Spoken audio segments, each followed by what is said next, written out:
आगे की तरफ जाएं तो चार चीजें, ionic bond, covalent bond, coordinate bond और डॉट एंड क्रॉस स्ट्रक्चर। सबसे पहले मुझे जो करना है ना वो डॉट एंड क्रॉस स्ट्रक्चर लिखना सीखना है, क्योंकि ये चारों टॉपिक, वैसे तो ओवरऑल ये चारों टॉपिक अगर आप देखें तो ये इंतहाई आसान लगते हैं।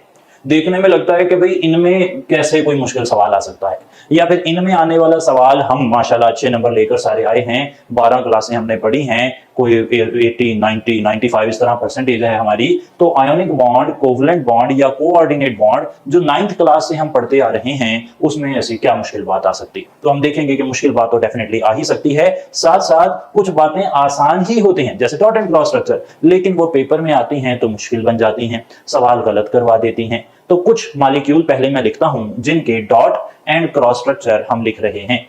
आपके लिए टास्क, थोड़ा सा हमने टास्क को जरा अबेंडन किया था, वापस आ गए हैं हम फिर टास्क के साथ। डॉट एंड क्रॉस स्ट्रक्चर में जो टास्क आपको दिया जा रहा है वो ये है कि आपने मेजॉरिटी ऑफ द कंपाउंड्स जो हम पढ़ेंगे कोवलेंट बॉन्डिंग के हवाले से जो चैप्टर 6 में लिखे हुए हैं, कोऑर्डिनेट कोवलेंट बॉन्डिंग के हिसाब से जो चैप्टर 6 में लिखे हुए हैं, या जनरली जो मॉलिक्यूल्स आपने पढ़े हैं इससे पहले फर्स्ट चैप्टर में या गैसेस से रिलेटेड, उन सब के लिए डॉट एंड क्रॉस स्ट्रक्चर्स बनाने हैं। एटलीस्ट 10 मॉलिक्यूल्स के लिए तो लाजमी बनाए, और वो थोड़े बड़े मॉलिक्यूल होने चाहिए। सही है जी, Cl2 भी बना सकते हैं नो डाउट, लेकिन HCN, क्लोरोफॉर्म, कार्बन टेट्राक्लोराइड, सही जी, तीन कम से कम जिसमें 3 एटम या उससे ज्यादा हों, उनके डॉट एंड क्रॉस स्ट्रक्चर्स बनाने हैं। साथ साथ डाई एटॉमिक गैसेस भी अपनी प्रैक्टिस के लिए आप बनाएं, हमें उस पर कोई एतराज नहीं है, लेकिन हमें जो आपसे रिक्वायर्ड है वो कम से कम 3 एटम वाले 10 मॉलिक्यूल्स जिनके लिए आप डॉट एंड क्रॉस स्ट्रक्चर बनाएं और बनाकर आप शेयर कर दें ग्रुप में, इंशाल्लाह हम देख लेंगे।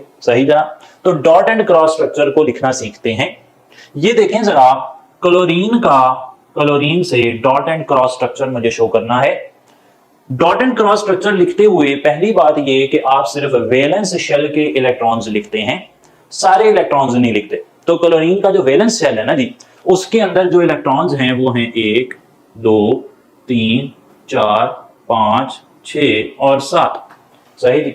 दूसरी क्लोरीन के पास 1 2 3 4 5 6 7, और ये जो डॉट और ये क्रॉस है ना, ये आपस में मिल जाते हैं, यानी कि एक इलेक्ट्रॉन क्लोरीन का, दूसरा इलेक्ट्रॉन दूसरी क्लोरीन का, ये आपस में मिल जाते हैं। और इस तरीके से अरेंजमेंट बनती है, क्रॉस डॉट 1 2 3 4 5 6, 1 2 3 4 5 6। सही जी। तो इस तरीके से क्लोरीन का मॉलिक्यूल बन जाता है। शेयरिंग में आप देख सकते हैं कि एक एटम की तरफ से एक इलेक्ट्रॉन आया, दूसरे एटम की तरफ से दूसरा इलेक्ट्रॉन आ गया। तो ये है क्लोरीन का मॉलिक्यूल। बिल्कुल इसी तरीके से हम नाइट्रोजन ड्रा कर लेते हैं। नाइट्रोजन के पास होते हैं 1 2 3 4 5 वैलेंस इलेक्ट्रॉन, और दूसरे नाइट्रोजन के पास भी होते हैं 5 वैलेंस इलेक्ट्रॉन। तो एक एटम के इलेक्ट्रॉन्स को आप डॉट से जाहिर करते हैं, एक एटम के इलेक्ट्रॉन्स को क्रॉस से जाहिर करते हैं, और उन्हें मिलाकर आप मॉलिक्यूल में लिख देते हैं। सही जी। ये तो हो गए दो एटम्स वाली बात। अब आ जाते हैं कि अगर 3 एटम हो फिर क्या होगा। मिसाल के तौर पर मैं HCN की बात कर रहा हूं, तो अब डॉट और क्रॉस का जो कॉन्सेप्ट ल्यूइस ने दिया है उसमें इलेक्ट्रॉन्स को या तो डॉट से जाहिर किया जा सकता है या क्रॉस से। तो अब मैं ये कर रहा हूं कि मैं सेंट्रल एटम को एक तरह के इलेक्ट्रॉन से जाहिर कर दूंगा, और जो लेफ्ट एंड राइट पर हैं एटम उनको दूसरी तरह के इलेक्ट्रॉन से जाहिर कर दूंगा। फॉर एग्जांपल मैं कहता हूं कि भाई मैंने कार्बन को ना क्रॉस से जाहिर करना, आपकी मर्जी है, कोई शर्त नहीं है, तो मैंने कार्बन को क्रॉस से जाहिर कर दिया। अगर कार्बन क्रॉस से जाहिर करेंगे तो फिर बाकी एटम को डॉट से जाहिर करना पड़ेगा। और डॉट ना, ये भी आपने ध्यान रखना है कि कितने बनाने होते हैं, जितने बॉन्ड बन रहे हैं। इनमें एक बॉन्ड बन रहा था, एक एक यहां नजर आ रहा है, यहां 3 बन रहे थे, 3 नजर आ रहे हैं, यहां C और N के दरमियान 3 बॉन्ड हैं, और हाइड्रोजन और C के दरमियान एक बॉन्ड है, यानी कि एक बॉन्ड है, तो इसलिए ऐसे जाहिर कर दिया।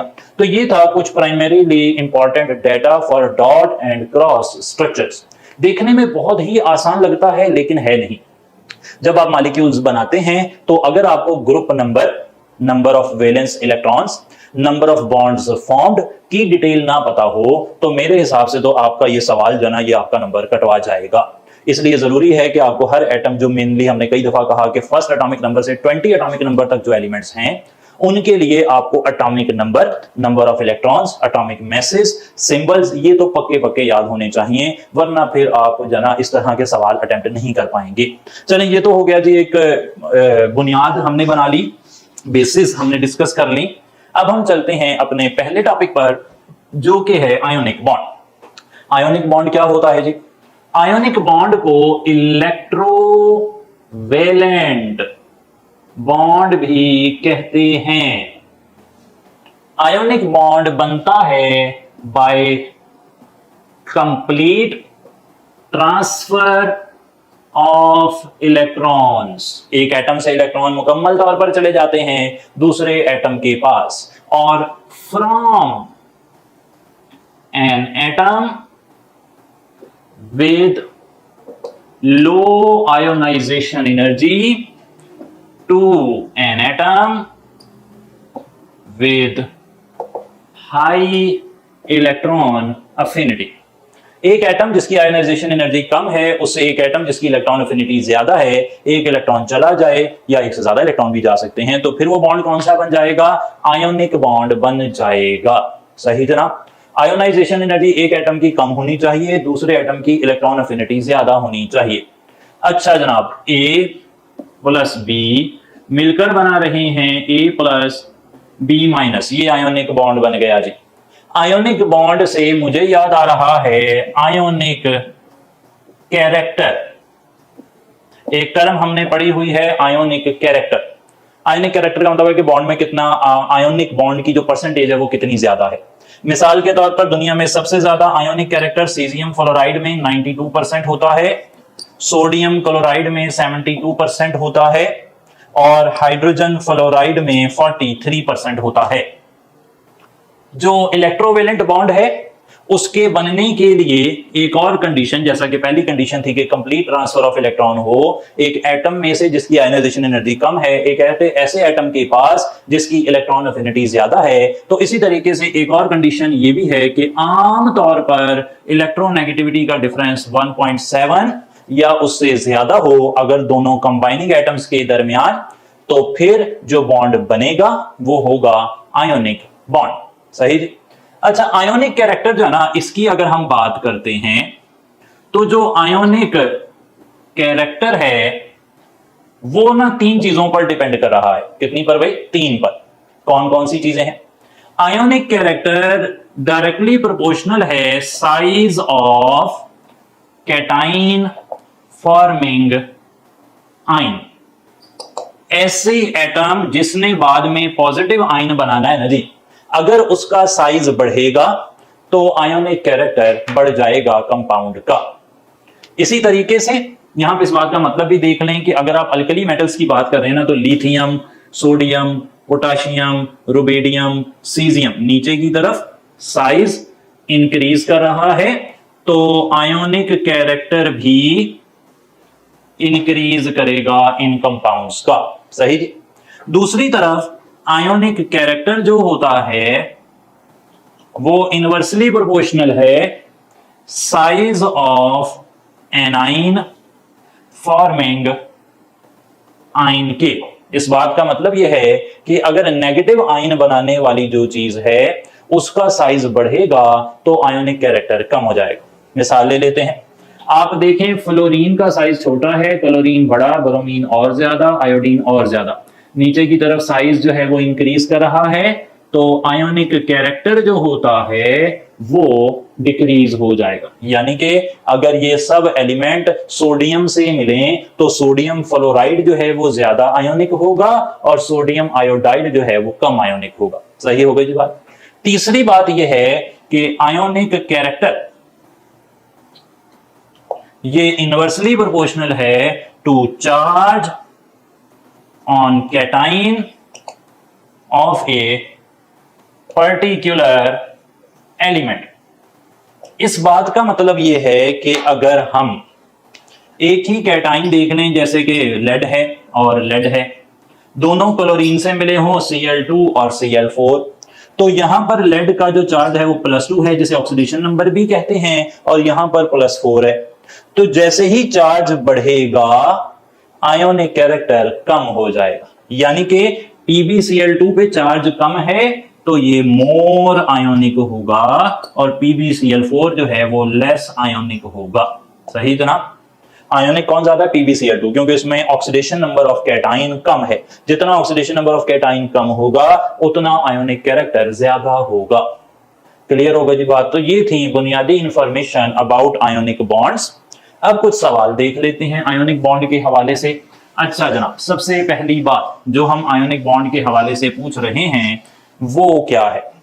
पहला सवाल मैंने ये पूछा कि electron affinity of Cl is equal to -349, electron affinity of fluorine is equal to -328. Which of these forms better ionic bond? Option लिख रहा हूं फ्लोरीन, क्लोरीन, ब्रोमीन, आयोडीन। सवाल देखें जरा, हमें इलेक्ट्रॉन अफिनिटी दी गई है ना सिर्फ ये कि फ्लोरीन की बल्कि क्लोरीन की भी, और वो कहता है कि बताएं इन सब में से सबसे अच्छा आयोनिक बॉन्ड कौन बनाएगा। अब दो बातें लग रही हैं। डेफिनेशन के मुताबिक तो लग रहा है कि जिस एटम की इलेक्ट्रॉन अफिनिटी ज्यादा होती है वो अच्छा आयोनिक बॉन्ड बनाता है, लेकिन अभी थोड़ी देर पहले ही आप देखें तो मैंने लिखा था कि जैसे जैसे साइज ऑफ एनाइन बढ़ेगा वैसे वैसे आयोनिक कैरेक्टर कम हो जाएगा। सही है जी बात। तो ये वाली जो फैक्टर है ना जी, इंपॉर्टेंट बात, जानबूझकर ये सवाल हमने पूछा है, ये वाला जो फैक्टर है ना जी, ये डोमिनेंट फैक्टर है। इलेक्ट्रॉन अफिनिटी डोमिनेंट फैक्टर नहीं है। क्लोरीन की इलेक्ट्रॉन अफिनिटी फ्लोरीन से ज्यादा है, लेकिन इलेक्ट्रॉन अफिनिटी आयोनिक कैरेक्टर पर उस तरह असर नहीं डालती जिस तरह असर डालते हैं sizes of cations and anions, या फिर इलेक्ट्रोनेगेटिविटी असर डालती है। जिसकी इलेक्ट्रोनेगेटिविटी ज्यादा होगी ना वो अच्छा आयोनिक बॉन्ड ही बनाएगा। सही है जी बात। या फिर अगर एनाइन का साइज छोटा होगा तो वो ज्यादा अच्छा आयोनिक बॉन्ड बनाता है। क्लियर होगा जी बात। तो यहां पर हमने ऑप्शन क्या टिक कर लिया? फ्लोरीन टिक कर लिया। तो ये बात हमने समझ ली कि इलेक्ट्रॉन एफिनिटी डेफिनेशन में तो हमें आ रही है नजर, लेकिन उसका असर इतना ज्यादा नहीं है। एक और सवाल देखते हैं, एक और कंफ्यूजन दूर करने के लिए। Given are ionization energy values of 4 elements, which of these forms ionic bond most readily. अच्छा जी, 4 हमें एलिमेंट्स की आयोनाइजेशन एनर्जीज दी गई हैं जिनकी वैल्यूज हैं 495, 738, 1450, 7740। हाइपोथेटिकल वैल्यूज लिख दी मैंने। अब वो कहता है कि बताएं इनमें से सबसे जल्दी आयोनिक बॉन्ड कौन बनाएगा। सबसे जल्दी आयोनिक बॉन्ड वो बनाएगा जिसकी आयोनाइजेशन एनर्जी कम होगी। तो यहां पर आयोनाइजेशन एनर्जी जिसकी कम होगी ना जी, वो जल्दी आयोनिक बॉन्ड बनाएगा। तो सबसे कम आयोनाइजेशन एनर्जी है अल्फा 495, तो इसने सबसे जल्दी आयोनिक बॉन्ड बनाना है। दो बातें हो गई जी। आगे चलने से पहले एक रिलेटेड कॉन्सेप्ट है आयोनिक बॉन्ड से, वो है लैटिस एनर्जी। उसको भी देख लेते हैं। एक टर्म है लैटिस एनर्जी। लैटिस एनर्जी जो है ना, ये क्या होती है, गैसियस आइंस ले लें आप। फॉर एग्जांपल ए आइन है गैसियस फॉर्म में और बी आइन है गैसियस फॉर्म में, और ये दोनों मिलकर ए बी सॉलिड बना रहे हैं। तो इस अमल के दौरान जो एनर्जी चेंज होगा ना जी, उसे कहेंगे lattice energy. amount of energy evolved when 1 mole of lattice is produced from the gaseous ions, इसे कहते हैं जी लैटिस एनर्जी। इसकी एक और डेफिनेशन आप इस तरह भी कर सकते हैं, यानी कि इसके रिवर्स फॉर्म में भी कर सकते हैं। Amount of energy given to break 1 mole of lattice into its constituent ions. Ions से क्रिस्टल बनानी हो या क्रिस्टल से आइंस बनाना हो, दोनों ही हालतों में लैटिस एनर्जी का कॉन्सेप्ट लगता है। लैटिस एनर्जी डायरेक्टली प्रोपोर्शनल होती है on charge and inversely proportional होती है रेडियस के, radius of cation and radius of anion. चाहे कैटाइन का रेडियस बढ़े चाहे एनाइन का रेडियस बढ़े, लैटिस एनर्जी जो है वो कम हो जाती है। कैटाइन का चार्ज बढ़ेगा या एनाइन का चार्ज बढ़ेगा, लैटिस एनर्जी बढ़ेगी। चार्ज के डायरेक्टली प्रोपोर्शनल और रेडियस के इनवर्सली प्रोपोर्शनल। चलें सवाल की शक्ल में देखते हैं कि which of these has the highest lattice energy. Option है sodium fluoride, beta potassium fluoride, Charlie rubidium fluoride, delta caesium fluoride. गौर करें कि एनाइन सब में सेम है, तो एनाइन की तो बात खत्म हो गई, वो तो इररेलेवेंट हो गया। कैटाइन देखें, सोडियम पोटाशियम रुबिडियम, सीजियम, सब पर चार्ज कितना है +1, तो चार्ज भी इररेलेवेंट हो गया। फिर एक ही चीज रह गई भाई, एनाइन एक जैसा था वो इररेलेवेंट हो गया, चार्ज एक जैसा है इररेलेवेंट हो गया। अब जिस कैटाइन का रेडियस छोटा होगा उसकी लैटिस एनर्जी ज्यादा होगी, तो कैटाइन सबसे छोटा है सोडियम, इसलिए उसकी लैटिस एनर्जी हो गई ज्यादा। सही है जी। तो लैटिस एनर्जी को भी हमने देख लेना है। अगर चार्ज +2 हो किसी पर, यानी कि अगर यहां पर फॉर एग्जांपल एक ऑप्शन डेल्टा में जो है वो मैग्नीशियम फ्लोराइड का होता है ना जी, तो फिर मैग्नीशियम फ्लोराइड ने सही जवाब आना था। क्यों? क्योंकि मैग्नीशियम पर चार्ज +2 होता है, जैसे ही चार्ज डबल होगा लैटिस एनर्जी डबल हो जाएगी। एल्यूमिनियम फ्लोराइड +3 वाला, उसकी और ज्यादा हो जाएगी। तो पहले ग्रुप वालों की लैटिस एनर्जी कम होती है, लिख लेते हैं। पहले ग्रुप वालों की लैटिस एनर्जी कम, दूसरे ग्रुप वालों की लैटिस एनर्जी ज्यादा, तीसरे ग्रुप वालों की लैटिस एनर्जी और ज्यादा। तो ये जो कुछ हमने लिख दिया है जी, it was all about ionic bond. अब हम चलेंगे कोवलेंट बॉन्ड की तरफ जी। आगे चलते हैं कोवलेंट बॉन्डिंग की तरफ। तो कोवलेंट बॉन्ड क्या होता है? Covalent bond is bond formed by sharing of electrons. Covalent bond बनता है जी शेयरिंग ऑफ इलेक्ट्रॉन्स से, ऐसे एटम्स के दरमियान विच हैव कंपेरेबल इलेक्ट्रोनेगेटिविटी। ऐसे एटम्स जिनके इलेक्ट्रॉन्स जो हैं उनके दरमियान में कंपेरेबल इलेक्ट्रोनेगेटिविटी हो एटम्स के दरमियान में, उनके अंदर बनता है covalent bond.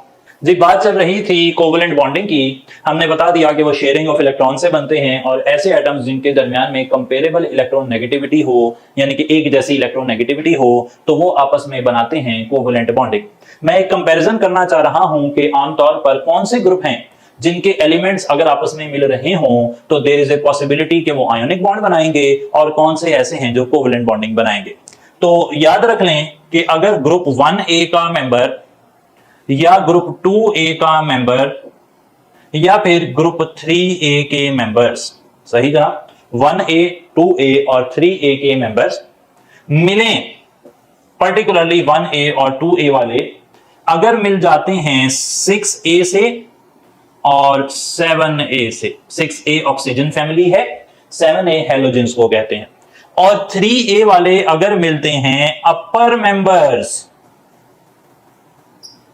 Of 6A and 7A। Upper member से मेरी मुराद ना, मैं वो लिख देता हूं कि ऑक्सीजन और फ्लोरीन की बात चल रही है। सही जनाब, दोबारा से देख लें, 1A और 2A वाले यूजुअली अगर 6A और 7A से मिले तो आयोनिक बॉन्ड बनेंगे, और 3A वाले अगर ऑक्सीजन और फ्लोरीन से मिल जाते हैं तो फिर आमतौर पर वो आयोनिक बॉन्ड बनाते हैं। अपर मेंबर से अगर मिलते हैं तो वो आयोनिक बॉन्ड बनाते हैं। अब जो आयोनिक बॉन्ड के लिए कैरेक्टराइजेशन हो गई ना जी, इसके बाद जो भी बचे वो सारे कोवलेंट में आ गए, यानी कि चौथे ग्रुप वाले, तीसरे ग्रुप के जो बाकी मेंबर हैं अगर वो 5th ग्रुप से मिलते हैं, 3 और 5 मिलते हैं, या 4 और 7 मिलते हैं, या 4 और 6 मिलते हैं, या 4 और 5 मिलते हैं, सही जनाब, तो वो सब के सब कैसे हो जाएंगे?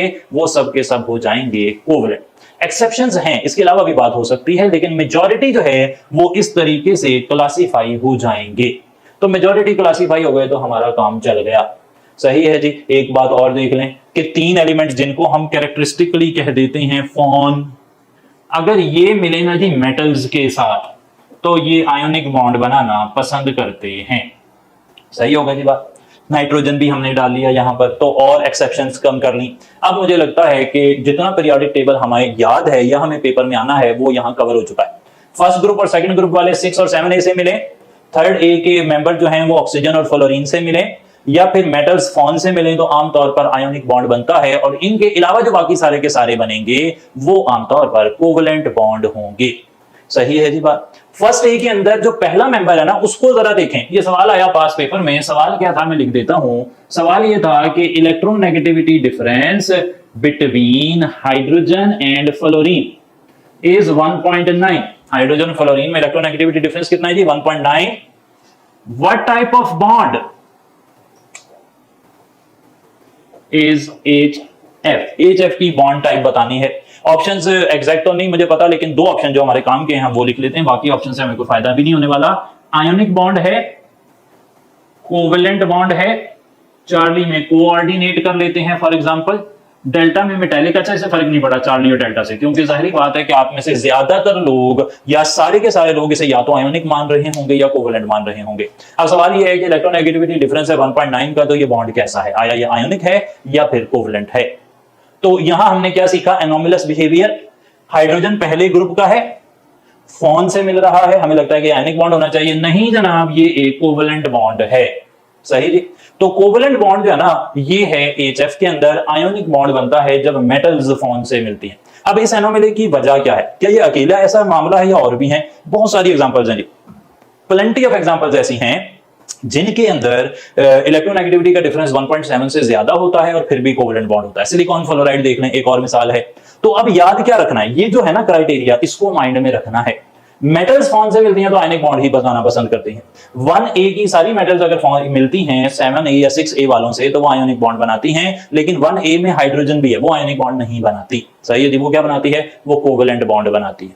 क्लियर हो गई जी बात। तो अब हम आ जाए सेकंड ए वालों के साथ भी ऐसे है, थर्ड ए वाले ऑक्सीजन फ्लोरीन से मिलेंगे तब भी आयोनिक बॉन्ड बनेगा। तो जो नॉन मेटल है ना, अगर वो नॉन मेटल से मिलती है तो फिर प्रॉब्लम ये होता है कि वो इलेक्ट्रॉन देना नहीं चाह रही होती। नॉन मेटल्स की कुदरती टेंडेंसी है टू गेन इलेक्ट्रॉन, तो हाइड्रोजन भी इलेक्ट्रॉन गेन करना चाह रही होती है, फ्लोरीन भी इलेक्ट्रॉन गेन करना चाह रही होती है। तो वो दोनों के दरमियान में जो टेंशन है, तनाव है, उस वजह से बॉन्ड कभी भी आयोनिक नहीं होता। अभी थोड़ी देर पहले मैंने लिखा था कि एचएफ में आयोनिक कैरेक्टर ना 43% होता है, तो ये इंफॉर्मेशन बड़ी अहम थी, इसे आपने देख लेना है।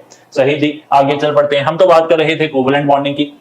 कोवेलेंट बॉन्डिंग के लिए याद रख लें कि कोवेलेंट बॉन्ड अगर बन गया है ना जी, तो इलेक्ट्रोनेगेटिविटी का डिफरेंस हमें कुछ मदद दे सकता है। क्या मदद देगा? अगर डिफरेंस इन इलेक्ट्रोनेगेटिविटी हो जाए 0 से 0.4 तो वो बॉन्ड होगा नॉन पोलर। अगर इलेक्ट्रोनेगेटिविटी का डिफरेंस हो जाए 0.5 से 1.7 तो वो बॉन्ड हो जाएगा पोलर। और अगर इलेक्ट्रोनेगेटिविटी का डिफरेंस हो जाए ग्रेटर देन 1.7 तो वो बॉन्ड हो जाएगा मोस्ट प्रोबेबली आयोनिक। ये हमने देख लिया कि ये सिर्फ जनरल गाइडलाइंस हैं, हमेशा ऐसा होना जरूरी नहीं है। वहां पे 1.9 का डिफरेंस है लेकिन बॉन्ड आयोनिक नहीं है, तो ये आमतौर पर जनरल पैटर्न है। अच्छा जी, एक और बात भी देख लें, कुछ टाइप्स पढ़ लेते हैं बॉन्डिंग की, कोवेलेंट बॉन्डिंग की। तो कोवेलेंट बॉन्ड की अगर आप टाइप्स देखें ना तो वो हम कर सकते हैं on the basis of number of bonds. कितने बॉन्ड बन रहे हैं, बॉन्ड कितने बने, इस हिसाब से बॉन्ड हो सकता है single bond, double bond, triple bond. Single bond के अंदर 2 इलेक्ट्रॉन जो है ना वो शेयर होते हैं, डबल बॉन्ड में टोटल 4 इलेक्ट्रॉन्स शेयर्ड होते हैं और तीसरे में टोटल 6 इलेक्ट्रॉन्स हैं जो शेयर्ड होते हैं। सही जनाब। टोटल इलेक्ट्रॉन्स जो शेयर हुए हैं वो ये रहे। ईच एटम कितने इलेक्ट्रॉन शेयर कर रहा है वो लिख लेते हैं। 1 इलेक्ट्रॉन शेयर करता है, 2 इलेक्ट्रॉन शेयर करता है, 3 इलेक्ट्रॉन शेयर करता है। इलेक्ट्रॉन पेयर्स जो हैं, इलेक्ट्रॉन पेयर्स या बॉन्ड पेयर्स कितने हैं वो देख लें, 1 2 3। सही, तीनों तरह से मैंने बता दिया। ये तीनों तरह से जो ना बातें ये आपको ऐसे ही परेशान करती रहती हैं। बॉन्ड पेयर कितने, 1 2 3। टोटल इलेक्ट्रॉन कितने शेयर हुए हैं, 2 4 6। हर एटम कितने इलेक्ट्रॉन कंट्रीब्यूट करता है, 1 2 3। सही है जी। ये हो गई type on the basis of number of bonds. अच्छी है, लेकिन अब जो बात करने लगा वो तो बहुत अच्छी है। क्या बात है जी, वो देखते हैं जरा। अब हम बात कर रहे हैं कंपाउंड्स की। कंपाउंड्स को क्लासिफाई अगर मैं करूं ना तो 3 रास्ते हैं। कुछ कंपाउंड ऐसे होते हैं जिनके अंदर जो बॉन्ड है ना वो नॉन पोलर होते हैं और जो कंपाउंड है वो भी नॉन पोलर ही बनता है। यानी कि जो सारे बॉन्ड बने हुए थे वो सारे बॉन्ड ही नॉन पोलर थे और उनसे जो कंपाउंड बना वो भी नॉन पोलर कंपाउंड था। ऐसा कब होता है? ऐसा उस वक्त होता है जब एटम्स लाइक एटम्स हों, एक जैसे एटम्स हो, मिसाल के तौर पे हाइड्रोजन हाइड्रोजन, या फिर अनलाइक एटम्स हो यानी कि अलग अलग तरह के एटम्स हो। मिसाल के तौर पर हम बात करें कार्बन हाइड्रोजन की। सही, एक जैसे एटम हो तब भी, डिफरेंट एटम हो तब भी, अगर इलेक्ट्रोनेगेटिविटी का डिफरेंस 0 से 0.4 का बना तो जो बॉन्ड बनेंगे वो भी नॉन पोलर होंगे और जो कंपाउंड होगा वो भी नॉन पोलर होगा। बड़ी आसान बात हो गई। दूसरी बात देखें, कई दफा ऐसे होता है कि जो बॉन्ड है वो पोलर होते हैं और कंपाउंड जो बनता है वो भी पोलर बनता है। सही जी। ऐसा कब होगा? ऐसा उस वक्त होगा जब अनलाइक एटम्स यानी कि मुख्तलिफ एटम्स के दरमियान बॉन्ड बने। मिसाल के तौर पर HCl में बॉन्ड बन गया और इलेक्ट्रोनेगेटिविटी का डिफरेंस हो 0.5 से लेकर 1.7 के दरमियान। तो अब क्या होगा कि जो बॉन्ड है वो पोलर होंगे और कंपाउंड भी पोलर होगा। बहुत ही मुश्किल बात, सबसे अहम बात वो शुरू होने लगी है जी। देखें जरा, तीसरा रास्ता ये हो सकता है कि कंपाउंड में जो बॉन्ड बन रहे हों वो तो पोलर बन रहे हो लेकिन जो कंपाउंड है वो ओवरऑल नॉन पोलर हो जाए। सही है जनाब। बॉन्ड तो पोलर है लेकिन कंपाउंड नॉन पोलर बन रहा है। ऐसा कब होता है? जब individual dipole moment is cancelled out. Dipole moment हम आने वाले दिनों में इंशाल्लाह सीखेंगे। अच्छा जी, बॉन्ड पोलर है, कंपाउंड नॉन पोलर है, ऐसा कब होगा? इसके लिए कुछ शरायत हैं। क्या शराइत है देखें जरा, लिख लें सारी शराइत, कहीं मिस ना हो जाए कोई भी। पहली शर्त यह है कि यहां पर होने चाहिए अनलाइक एटम्स, डिफरेंट एटम्स होने चाहिए, एक जैसे एटम आपस में पोलर बॉन्ड नहीं बना सकते। दूसरी शर्त यह है कि जो इलेक्ट्रोनेगेटिविटी का डिफरेंस है ना वो 0.5 से 1.7 के दरमियान होना चाहिए। तीसरी शर्त यह है कि एटलीस्ट 3 एटम्स होने चाहिए, 3 एटम से कम में ना ये नहीं हो सकता। यानी कि अगर आप कोई ए बी टाइप मॉलिक्यूल देख रहे हैं ना, फिर ये नहीं होगा, AB2 टाइप कम से कम मॉलिक्यूल होना चाहिए, फिर ऐसा हो सकता है कि उसके बॉन्ड पोलर हो और कंपाउंड नॉन पोलर हो।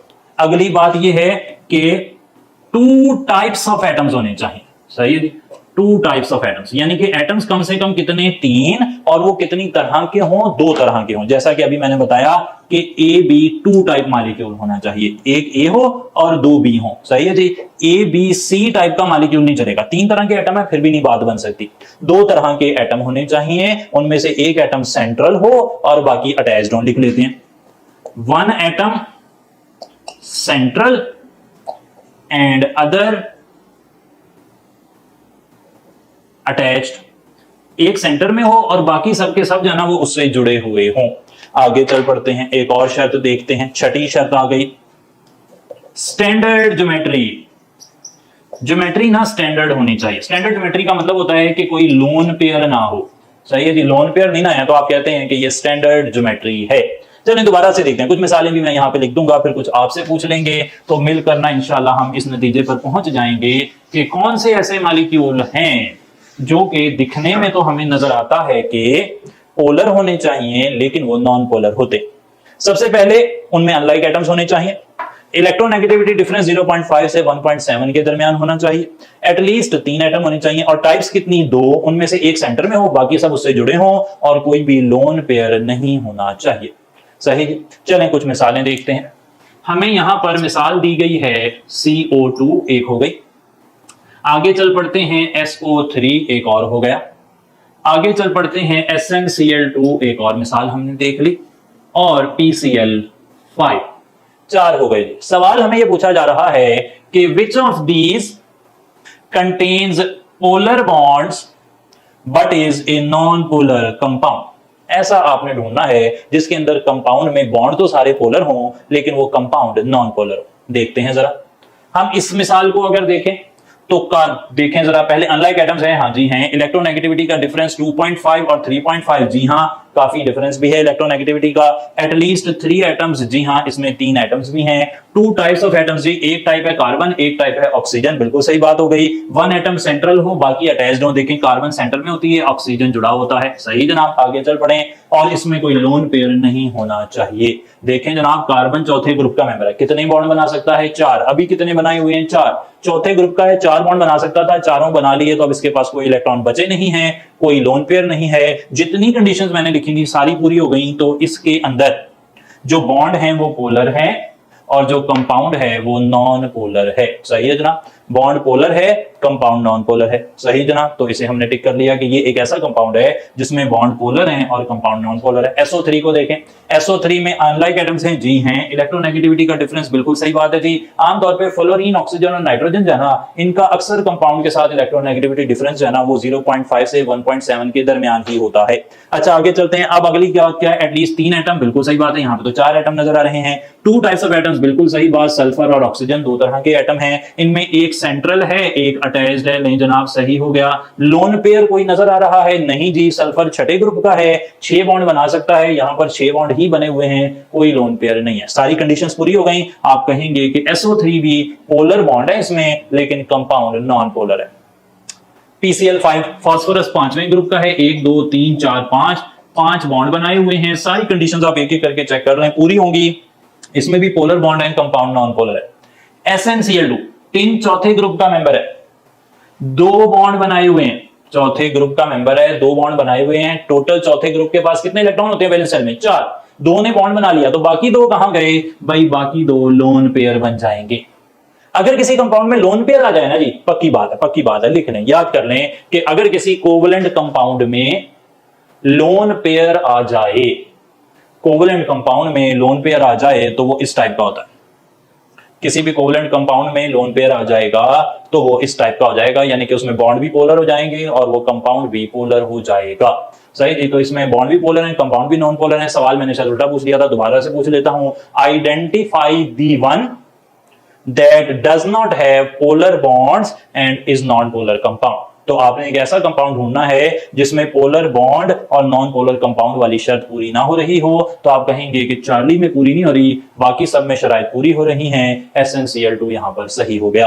क्लियर हो गई बात। बड़ा कॉम्प्लेक्स सा एक ये सवाल है, इसमें लोगों के गलत करने के चांस बहुत ज्यादा होते हैं, इसलिए मैंने काफी मेहनत करके एक एक जो वेरिएशन है वो सारी लिख दी है यहाँ पर। कोई वेरिएशन इंशाल्लाह उम्मीद है कि खत्म नहीं होगी, छोड़ी नहीं गई होगी। अगर आप इसे फॉलो करेंगे तो इस तरह का सवाल आपका अटेम्प्ट हो जाएगा। चलें कुछ और सवाल भी देखते हैं कोवलेंट कंपाउंड्स के हवाले से, फिर आगे चलेंगे। सही जनाब, तो अब वो कहता है कि विच ऑफ दीज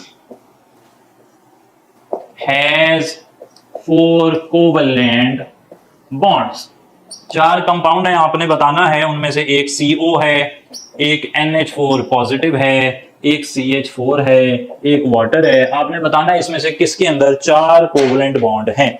तो 4 कोवलेंट बॉन्ड इनमें से किसके पास है वो आपने बताना है। एक एक करके मिसालें हल कर लेते हैं। CO का स्ट्रक्चर ना ऐसे होता है, O के पास एक लोन पेयर होता है, एक लोन पेयर इधर डोनेट हो जाता है, तो उसके पास 2 कोवलेंट बॉन्ड है। अमोनियम को देख लें, नाइट्रोजन के 3 हाइड्रोजन से कोवलेंट बॉन्ड होते हैं, चौथे के साथ कोऑर्डिनेट बॉन्ड होता है। वाटर में 2 कोवलेंट बॉन्ड हैं, मीथेन के अंदर 1 2 3 4 4 कोवलेंट बॉन्ड हैं। चार्ली ऑप्शन आप यहां टिक कर लेंगे कि मीथेन में है 4 कोवलेंट बॉन्ड। सही हो गई जी बात। आगे चल पड़ते हैं, एक और सवाल देखते हैं। पोलर और नॉन पोलर के हवाले से सवालों पर बात करनी है मैंने जी। सवाल यह है कि which of these has only 1 polar bond. इनमें से कौन से कंपाउंड में सिर्फ एक बॉन्ड ऐसा है जो कि पोलर है। पहला कंपाउंड मैंने यहां पर लिख दिया CH3Cl, बीटा ऑप्शन लिख दिया CH2Cl2, चार्ली ऑप्शन लिख दिया CHCl3, डेल्टा ऑप्शन लिख दिया CCl4।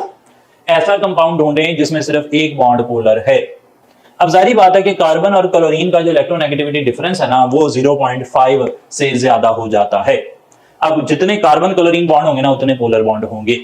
यहां पर देखें कार्बन और क्लोरीन के 4 बॉन्ड हैं, यहां 3 बॉन्ड है, यहां 2 बॉन्ड है, यहां 1 बॉन्ड है। तो CH3Cl को अगर हम देखें तो CH3Cl के अंदर कार्बन और हाइड्रोजन के बॉन्ड तो हमें पता है नॉन पोलर होते हैं, लेकिन कार्बन क्लोरीन बॉन्ड पोलर होता है, तो यहां पर 1 बॉन्ड पोलर मौजूद था। सही है जी बात। यहां पर अगर 2 क्लोरीन करेंगे तो 2 बॉन्ड पोलर हो जाएंगे, 3 क्लोरीन करेंगे 3 बॉन्ड पोलर हो जाएंगे, 4 क्लोरीन करेंगे 4 बॉन्ड पोलर हो जाएंगे। आगे चलते हैं, एक और सवाल देखते हैं। How many polar covalent bonds are there in methanol। अच्छा, अब सवाल क्या है कि मेथानॉल में बताएं पोलर कोवलेंट बॉन्ड कितने हैं। ऑप्शन बड़े आसान हैं जी, 0 कर लेते हैं, 1 कर लेते हैं, 2 कर लेते हैं और 3 कर लेते हैं। कितने हैं मेथानॉल में पोलर कोवलेंट बॉन्ड। देखने में कितना आसान सवाल लग रहा है और अभी आप हल कर रहे होंगे तो गलत कर रहे होंगे। देखते हैं जरा जी। मेथानॉल बनाते हैं। मेथानॉल कैसे बनती है, CH3OH। सही जी। आपने क्या सोचा, आपने कहा कि OH बॉन्ड जो है ना ये पोलर होता है, यही सोचा होगा आपने कहा जी 1 बड़ा आसान सवाल है, लेकिन O और कार्बन ये बॉन्ड भी तो पोलर होता है जनाब, कार्बन भी पार्शियल पॉजिटिव होती है, तो 2 बॉन्ड पोलर हो गए। तो यहां पर चार्ली ऑप्शन हमने टिक कर लिया कि 2 बॉन्ड पोलर हैं। तो सीखा हमने ये कि दिखने में आसान नजर आने वाला ये टॉपिक हमारे लिए मुश्किलात खड़ी कर सकता है। आगे चलते हैं, कुछ बात कोऑर्डिनेट कोवलेंट बॉन्ड की कर लेते हैं। कोऑर्डिनेट कोवलेंट बॉन्ड क्या होता है। कोऑर्डिनेट कोवलेंट बॉन्ड एक ऐसा बॉन्ड होता है in which shared electron pair is donated by 1 atom. अगर एक एटम इलेक्ट्रॉन पेयर देगा ना, 2 एटम्स के दरमियान में बॉन्ड बन रहा है और उसके लिए जो 2 इलेक्ट्रॉन चाहिए वो एक एटम ने दिए हैं, तो फिर ये हो जाएगा कोऑर्डिनेट कोवलेंट बॉन्ड। मिसाल के तौर पर A इलेक्ट्रॉन पेयर दे देता है B को। अब यहां पर जो A है ना वो डोनर का काम कर रहा है और B एक्सेप्टर का काम कर रहा है। जो डोनर होता है ना जी उसकी कुछ खसूसियात जरा नोट कर लें, बहुत अहम खसूसियात हैं, बड़ी मदद करेंगी आप। जो डोनर होता है ना जी वो होता है कोई ल्यूइस बेस। आप जानते हैं ल्यूइस कॉन्सेप्ट के मुताबिक इलेक्ट्रॉन पेयर डोनर को ल्यूइस बेस कहते हैं। जो एक्सेप्टर है ना वो होता है जी ल्यूइस एसिड। आमतौर पर डोनर कोई इलेक्ट्रॉन रिच स्पीशी होता है जबकि एक्सेप्टर कोई इलेक्ट्रॉन डेफिशिएंट स्पीशी होता है। डोनर के पास लोन पेयर या नेगेटिव चार्ज लाजमी तौर पर होता है। एक्सेप्टर के पास पॉजिटिव चार्ज या वेकेंट ऑर्बिटल जो है ना वो लाजमी होता है। वेकेंट ऑर्बिटल का कांसेप्ट जरा समझ लें। वेकेंट ऑर्बिटल का मतलब है कि आमतौर पर एटम्स चाहते हैं कि अपने वैलेंस शेल की इलेक्ट्रॉनिक कॉन्फ़िगरेशन नोबल गैसेस जैसी बना लें। तो अगर मान लें थर्ड ग्रुप का मेंबर है, BF3 बना देता हूं मैं, BF3 बोरॉन थर्ड ग्रुप का मेंबर है और इसने 3 बॉन्ड बनाए हैं। थर्ड ग्रुप का होने की वजह से 3 इलेक्ट्रॉन इसके अपने, 3 बॉन्ड बनाने की वजह से टोटल इसके वैलेंस शेल में हो गए 6 इलेक्ट्रॉन। लेकिन नियरेस्ट नोबल गैस की इलेक्ट्रॉनिक कॉन्फ़िगरेशन हासिल करने के लिए इसे चाहिए हैं 8 इलेक्ट्रॉन। तो आप कहेंगे कि इसके पास एक वेकेंट ऑर्बिटल मौजूद है जिसमें 2 इलेक्ट्रॉन आ सकते हैं। और आपने सीखा है कि अमोनिया जो होती है वो BF3 से कोऑर्डिनेट कोवेलेंट बॉन्ड बनाती है। सही जी। तो पॉजिटिव चार्ज और वेकेंट ऑर्बिटल का कॉन्सेप्ट हमें उम्मीद है कि आपको पता लग गया होगा। ऑर्गेनिक केमिस्ट्री की बात करें तो जो न्यूक्लियोफाइल होता है ना वो इलेक्ट्रॉन पेयर डोनर होता है। कोऑर्डिनेशन केमिस्ट्री की बात करें तो जो लिगेंड होता है वो इलेक्ट्रॉन पेयर डोनर होता है। अगर हम बात करें एक्सेप्टर की ऑर्गेनिक केमिस्ट्री में तो जो इलेक्ट्रोफाइल है वो एक्सेप्टर का काम करता है। और कोऑर्डिनेशन केमिस्ट्री में जो सेंट्रल एटम है ना, सेंट्रल मेटल एटम या आयन, वो एक्सेप्टर का काम करता है। सही नहीं। तो जितनी केमिस्ट्री थी जो हम सोच सकते थे हमने उस सारे का खुलासा आपके सामने लिख दिया है। इंशाल्लाह कोई भी बात ऐसी नहीं है जो कोऑर्डिनेट कोवेलेंट कंपाउंड के बारे में रह गई हो, मिस कर दी हो हमने। अब सिर्फ कुछ सवाल देखने हैं जी कोऑर्डिनेट कोवेलेंट कंपाउंड के बारे में। तो 3 सवाल हमने लिख लिए हैं कोऑर्डिनेट कोवेलेंट बॉन्ड के हवाले से। पहला सवाल है all of these can act as donor except. 4 मिसालें हमने लिखी हैं, इनमें से 3 ऐसी मिसालें हैं जो डोनर के तौर पर काम कर सकते हैं। मैंने डोनर की प्रॉपर्टीज मिटाई नहीं है ताकि आपकी रहनुमाई होती रहे। और इन चारों में से एक ऐसा है जो डोनर नहीं है, तो आपने उसे पहचानना है। सबसे पहला ऑप्शन देखें क्लोराइड। क्लोराइड पर नेगेटिव चार्ज है, साफ जाहिर है ये तो डोनर होगा। आगे चलते हैं अमोनिया। अमोनिया में नाइट्रोजन का ग्रुप नंबर देखें। नाइट्रोजन का ग्रुप नंबर है 5। कितने बॉन्ड बनाए उसने? 3। तो एक उसके पास लोन पेयर होगा। अब लोन पेयर है तो वो भी डोनर हो गया। PCl3 फास्फोरस भी 5th ग्रुप का है, 3 बॉन्ड बनाए होंगे तो एक लोन पेयर बचा होगा तो वो भी डोनर हो गया। SnCl4 टिन चौथे ग्रुप का है, carbon, silicon, germanium, tin, lead, तो टिन चौथे ग्रुप का है, चौथे ग्रुप का है और उसने 4 बॉन्ड बनाए हुए हैं तो उसके पास तो कोई लोन पेयर नहीं है, नेगेटिव चार्ज भी नजर नहीं आ रहा। तो भाई ये जो है ना ये डोनर का काम नहीं कर सकता। डोनर वो होगा जिसके पास लोन पेयर होगा या फिर नेगेटिव चार्ज होगा। लोन पेयर तो होना शर्त ही है, नेगेटिव भी हो तो काम बन जाएगा। तो इसके पास कोई लोन पेयर नहीं है, ये डोनर नहीं है। आगे चलते हैं, बड़ा ही अच्छा सवाल जी। What is true for a molecule with a standard geometry. अगर एक ऐसा मॉलिक्यूल हो जिसकी ज्योमेट्री स्टैंडर्ड हो तो उसके बारे में क्या बात सही है। स्टैंडर्ड ज्योमेट्री का तर्जुमा मैंने थोड़ी देर पहले बताया कि अगर किसी चीज के पास लोन पेयर ना हो जी तो आप कहते हैं कि इसकी ज्योमेट्री स्टैंडर्ड है। तो अल्फा ऑप्शन तो सही है, इट लैक्स लोन पेयर, लेकिन कुछ और बातें भी सही हो सकती हैं। बीटा ऑप्शन देखें, it can not act as donor.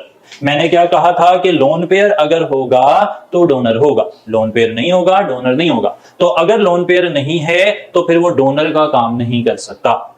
लेकिन it can be an acceptor. क्या अगर कोई ऐसा एटम है जिसकी ज्योमेट्री स्टैंडर्ड है, जिसके पास लोन पेयर नहीं है, वो एक्सेप्टर का काम कर सके? क्या कोई ऐसी मिसाल आपके माइंड में आती है? थर्ड ग्रुप के मेंबर देखें ना, BF3 बोरॉन तीसरे ग्रुप का, 3 बॉन्ड बनाए हुए हैं, तीनों ने बॉन्ड बना लिए तो लोन पेयर तो कोई ना आया। जब लोन पेयर कोई नहीं है तो इस ज्योमेट्री को क्या कहेंगे? Standard geometry. स्टैंडर्ड ज्योमेट्री है, लोन पेयर नहीं है। जब लोन पेयर नहीं है तो डोनर कैसे होगा? लेकिन लोन पेयर नहीं है लेकिन इसके पास वेकेंट ऑर्बिटल तो मौजूद है, अभी हमने सीखा था। तो वेकेंट ऑर्बिटल की वजह से it can be an acceptor. तो ये ना तरीका है कि मैं कुछ डाटा के जरिए से एमसीक्यू की फॉर्म में आपके कॉन्सेप्ट क्लियर करूं। तो यहां पर कुछ अच्छे ऑप्शन बना दिए जाते हैं और उन ऑप्शन से आपके माइंड में स्टिक कर जाती है एक बात कि भाई ऐसे होता है। तो जो भी सवाल यहां पूछे जाते हैं उनके पीछे ना बड़ी कॉम्प्रिहेंसिव नॉलेज डाल के बनाई जाती है, ऐसे ही सुपरफिशियल से सवाल बना दिए जा रहे। तो कोशिश करें कि जो सवाल पूछे जाते हैं उनके ऑप्शन से जो इंफॉर्मेशन कन्वे की जा रही है उसे आप लाजमी याद कर लें। अच्छा, तो जवाब क्या हुआ? स्टैंडर्ड ज्योमेट्री वाला मॉलिक्यूल जो है उसके बारे में क्या बात सही है? उसमें लोन पेयर नहीं होगा, वो डोनर नहीं हो सकता, वो एक्सेप्टर हो सकता है, यानी कि ऑल ऑफ दीज। एक और सवाल देखते हैं। H3O पॉजिटिव बना देता हूं जरा, H3O पॉजिटिव ये रहा H3 O पॉजिटिव, सही जी, इस तरह होता है। वो कहता है कि H3O positive can not accept a lone pair. H3O positive, positive charge तो नजर आ रहा है, ये देखें पॉजिटिव चार्ज नजर आ रहा है, तो पॉजिटिव चार्ज नजर आने से हमें ऐसे लग सकता है कि भाई ये तो एक्सेप्टर होगा, लेकिन किताब हमने सवाल में क्या पूछा कि H3O पॉजिटिव एक्सेप्टर नहीं है, इसकी क्या वजह। चलें देखते हैं जनाब। इट हैज पॉजिटिव चार्ज, क्या इस पर पॉजिटिव चार्ज है इसलिए ये एक्सेप्टर नहीं है। भाई पॉजिटिव चार्ज होता है तो फिर तो आमतौर पर एक्सेप्टर होता है, पॉजिटिव चार्ज की वजह से तो H3O पॉजिटिव को एक्सेप्टर होना चाहिए, लेकिन वो तो एक्सेप्टर आप कह रहे हैं नहीं है, तो फिर इट इज इलेक्ट्रॉन डेफिशिएंट, क्या H3O पॉजिटिव इलेक्ट्रॉन डेफिशिएंट नहीं है। भाई जाहिर बात है जिस पर पॉजिटिव होता है तो वो इलेक्ट्रॉन डेफिशिएंट तो होता ही है, सही है जी, इलेक्ट्रॉन डेफिशिएंट भी है, पॉजिटिव चार्ज भी है, लेकिन फिर भी वो एक्सेप्ट नहीं कर रहा लोन पेयर को। क्यों नहीं कर रहा? क्या इसकी वजह ये है कि it already has a coordinate covalent bond, क्या इसने पहले कोऑर्डिनेट कोवेलेंट बॉन्ड बना लिया है तो अब एक और कोऑर्डिनेट कोवेलेंट बॉन्ड नहीं बन सकता? नहीं जी, ये भी कोई रूल नहीं है। आपने तो पढ़े हुए हैं लिगेंड्स और मेटल कॉम्प्लेक्सेस, आपने देखा है कि 6 कॉम्प्लेक्स में भी लोन पेयर डोनेट हो जाते हैं। कौन कौन सा? FeCN6, CONH34 वगैरह वगैरह, आपने देखा है कि एक से ज्यादा कोऑर्डिनेट कोवेलेंट बॉन्ड बन सकते हैं। यानी कि पॉजिटिव चार्ज होने की वजह से बात नहीं बन रही, इलेक्ट्रॉन डेफिशिएंट होने की वजह से भी बात नहीं बन रही, कोऑर्डिनेट कोवेलेंट बॉन्ड पहले से बनाया, इससे भी फर्क नहीं पड़ा। असल मसला क्या है? Oxygen has its octet complete already. असल मसला ये है कि भाई ऑक्सीजन का ग्रुप नंबर क्या है? ऑक्सीजन का ग्रुप नंबर है 6A। ऑक्सीजन कितने बॉन्ड बना सकता है? ऑक्सीजन बना सकता है 2 बॉन्ड। तो 2 बॉन्ड इसने बनाए, एक हाइड्रोजन और एक हाइड्रोजन के साथ, और ऑक्सीजन की इलेक्ट्रॉनिक कॉन्फ़िगरेशन हो गई, O की कॉन्फ़िगरेशन हो गई, पहले थी 2 और 6, फिर हो गई 2 और 8। सही है जी, ऑक्सीजन ने 2 कोवेलेंट बॉन्ड बना लिए, 6 इलेक्ट्रॉन इसके अपने पास थे, फिर 2 इसने शेयर कर लिए, ऑक्सीजन के पास ऑक्टेट हो गया कंप्लीट। सही जी, कंप्लीट हो गया। फिर इसने अपना एक लोन पेयर देकर हाइड्रोजन से कोऑर्डिनेट कोवेलेंट बॉन्ड बना लिया, अपना इलेक्ट्रॉन पेयर दिया है जी इसने, कोऑर्डिनेट कोवेलेंट बॉन्ड बना लिया है। ये इलेक्ट्रॉन पेयर नहीं ले सकता क्योंकि इसके पास कोई वेकेंट ऑर्बिटल नहीं है, कोई खाली जगह नहीं है इलेक्ट्रॉन को रखने के लिए। तो याद रख लें, डोनर को पहचानने की सबसे बड़ी निशानी है लोन पेयर। सही जी, नेगेटिव है या नहीं, इलेक्ट्रॉन रिच स्पीशी है या नहीं, वो सारी सेकेंडरी बातें हैं। डोनर को पहचानना है तो देखेंगे इसके पास लोन पेयर है या नहीं, और अगर एक्सेप्टर को पहचानना है तो देखें कि उसके पास वेकेंट ऑर्बिटल है या नहीं। सही जी, तो ये दोनों बड़ी डिसाइसिव पहचाने हैं। ये इंफॉर्मेशन जो है ये बड़ी खास है कि एक्सेप्टर को पहचानना है तो उसमें देखना है आपके पास उसके वैलेंस सेल में क्या इलेक्ट्रॉन को रखने की जगह है या नहीं है, और इलेक्ट्रॉन को रखने की जगह है या नहीं ये आमतौर पे उस पे पॉजिटिव चार्ज से पता लग जाता है। पॉजिटिव चार्ज कोई हमेशा काम नहीं करता, जैसा कि आपने देखा कि यहाँ पे पॉजिटिव चार्ज है लेकिन ये फिर भी एक्सेप्टर नहीं है। एक और मिसाल देखें, NH4 पॉजिटिव, वो भी एक्सेप्टर नहीं होता। और वो एक्सेप्टर क्यों नहीं है? सेम वजह है जी, नाइट्रोजन का ग्रुप नंबर 5, 3 उसने बॉन्ड बना लिए, 8 हो गए। अब 8 के बाद आगे वो कहां जाएगा? सही जी, तो नाइट्रोजन भी NH4 पॉजिटिव भी एक्सेप्टर नहीं है, हालांकि उस पर भी पॉजिटिव चार्ज होता है। तो पॉजिटिव चार्ज हमने सीखा कि वो ना मसले का हल नहीं है। वेकेंट ऑर्बिटल पता होना चाहिए कि क्या उसके पास इलेक्ट्रॉन्स को रखने की कोई जगह है या नहीं है। इलेक्ट्रॉन्स को रखने की जगह होगी तो फिर एक्सेप्टर होगा, नहीं होगी तो एक्सेप्टर नहीं होगा। ये इंफॉर्मेशन पक्की तरीके से याद कर लें। एक और बात मैं बता दूं, एक और बात बता रहा हूं कि नाइट्रोजन, ऑक्सीजन, फ्लोरीन यानी कि जो सेकंड पीरियड के मेंबर है ना जी, उनके कंपाउंड में अगर पॉजिटिव चार्ज आ जाएगा तो फिर भी वो एक्सेप्टर नहीं बनेंगे। हिंट के तौर पे बता रहा हूं। तो याद रखा जी हमने कि सेकंड पीरियड वाले यानी कि नाइट्रोजन, ऑक्सीजन, फ्लोरीन भी अगर कभी कोऑर्डिनेट कोवेलेंट बॉन्ड बनाएं तो भी वो एक्सेप्टर नहीं बनते। सही हो गई बात। यहां पर आकर हमारा ये लेक्चर कंप्लीट होता है। अगली बार इंशाल्लाह वेस्पर थ्योरी के साथ मुलाकात होगी। Thank you so much.